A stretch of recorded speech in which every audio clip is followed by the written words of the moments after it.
गल जेकर डोगरी पकवानें दी होआ दी होऐ ते अस खस्तें गी भला कि'यां इग्नोर करिए।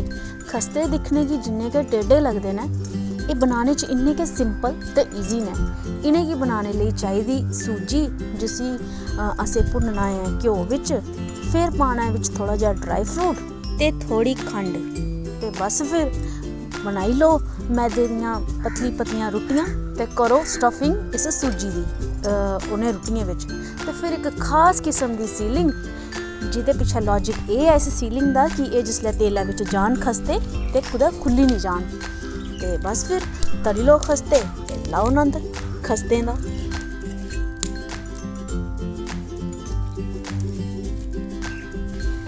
एह् की बना दे अज्ज तुस? खस्ते खस्ते खस्ते कि'यां बनदे?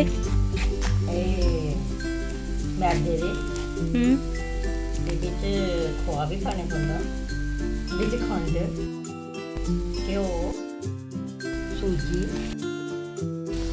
ते बस इस तरह बनाना चाहिए।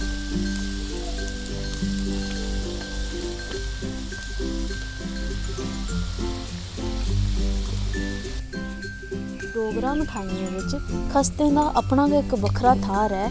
आखदे न कि पैह्ले ब्याह शादियें बिच खस्ते बनवाने लेई स्पैशली इक हलवाई बुलाया जंदा हा, जेह्ड़ा भाजी खस्तें दी त्यार करदा हा। वैसे ते हर इक इलाके बिच खस्तें दा अपना बक्खरा गै नांऽ है। मिगी खस्तें दे 3 नांऽ पता न।